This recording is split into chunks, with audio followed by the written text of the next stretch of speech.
Merhabalar, kanalıma ve mutfağıma hoş geldiniz. Bugün sizlere öksürüğü, balgamı sökecek, akciğeri temizleyecek şifalı bir çay tarifi vermek istiyorum. Dilerseniz yapımına geçelim.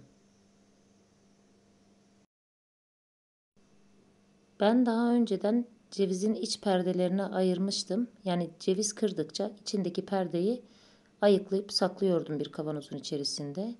Ama bilmeyenler için göstermek istiyorum. Cevizi kıralım, içerisinde cevizi birbirine bağlayan perdeyi alalım. Cevizin içerisindeki bu perde de en az ceviz kadar faydalı. O yüzden kesinlikle ceviz kırdıkça bu perdeyi atmayalım. Kavanozun içerisinde biriktirip saklayalım. Soğuk algınlığında, griplerde, kuru öksürükte çay yapıp tüketelim. Şimdi çayımızı yapalım. 18 tane ceviz perdesi kullandım. Sizlere göstermek için bu şekilde bir tencerede yaptım. Yani sos tavasında.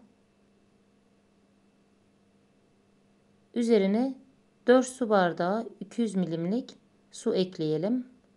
Normal musluk suyu kullandım. Suyumuzu ekledikten sonra ocağa alıp kısık ateşte kaynamaya bırakalım.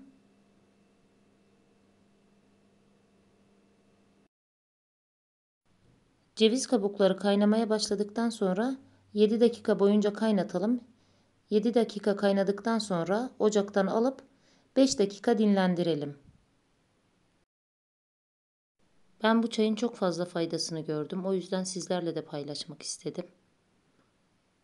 Ben günde bir su bardağı, çocuklarıma ise günde bir çay bardağı verdim. Özellikle bu korona döneminde akciğeri temizlemesi için günlük tüketmenizi tavsiye ederim. Zayıflamak istiyorsanız ise her sabah ve her akşam günde bir fincan içebilirsiniz.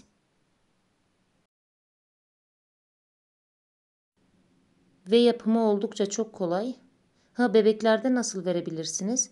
Bebeklerde ise günde 2 tatlı kaşığı vermeniz gerekiyor. Ama bebeklerde verdiğiniz zaman limon ve bal eklemeyin. Yalnızca suyundan 2 tatlı kaşığı verin. Öksürüğünün kesildiğini göreceksiniz.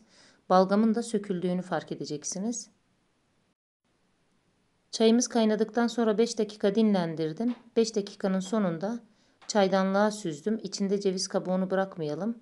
İçinde kaldığı zaman hafif acı oluyor. Ben bunu kendim içeceğim için içerisine bir dilim limon ve bir çay kaşığı bal ekledim. Dilerseniz pekmez de ekleyebilirsiniz. Veya bal veya limon da eklemeden de kullanabilirsiniz. Çocuklarda da aynı şekilde limonla bal ekleyebilirsiniz. Ama bebeklerde kesinlikle bal eklemeyin. Umarım videomu beğenmişsinizdir. Yeni videolarda buluşmak dileğiyle hoşça kalın.